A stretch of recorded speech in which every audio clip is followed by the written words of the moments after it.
ورباد نکړم د بادشاہ په بادشاہ ژوندونه ډېر مې خوښیږي په والله د ملنګۍ ژوندونه ډېر مې خوښیږي په والله د ملنګۍ ژوندونه ورباد نکړم د بادشاہ په بادشاہ ژوندونه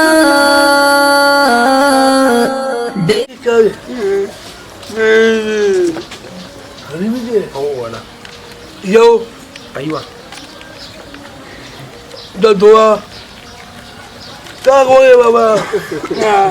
نشي نیولای مریض دی کنه پزره درې دا څلور دا ایند سو ایند دي زړګي لیدلې لتا نظر شم هزار وار د غریب ژوندونه ډېر مې خوښیږي په والله د ملنګۍ ژوندونه دا کومې اوبه چې تاسو ته ښکاري دغه د لښتي یعنې د والي اوبه دي که چېرته موږ او تاسو دې ته په نظر باندې شو دغه اوبه څومره خړوالی لري او څومره ګن پکې برحاله روان دي او څومره خړې دي څومره برابرې نه دي دپاره د اودس کولو خو باوجود موږ مجبور یو چې په دې اودس هم وکړو دا د جامو د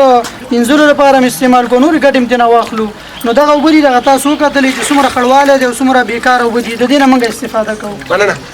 مولوي صاحب پوهې په دغه اوبو باندې موږ اودس هم کوو او دې څخه ګټه اخلو خو دا اوبه صحیح نه دي رښتیا دا اوبه بویجن هم دي صحیح اوبه نه دي انشاءالله د صحیح اوبو بمبه شروع کوو د الله تعالی په کور کې او شاوخوا کورونه او د لارې سر دی تر پایه پورې زموږ ملتیا وو ډېر مې خوښیږي د العالمین کوم مسلمانان زموږ د جومات او د مسجد د آبادولو لپاره کوشش کوي العالمین تی په جنت کې په کار راوله العالمین کوم مسلمانان زموږ دپاره د صحیح اوبو خدمت کوي کومک کوي العالمین تی د قبر او د حشر د عذاب نه وساته د ملنګۍ ژوندونه ډېر مې خوښیږي په والله د ملنګۍ ژوندونه تا کې خوشحال یم خو چې څوک مې درته پرېږدي ګرانه تا کې خوشحال یم خو چې څوک مې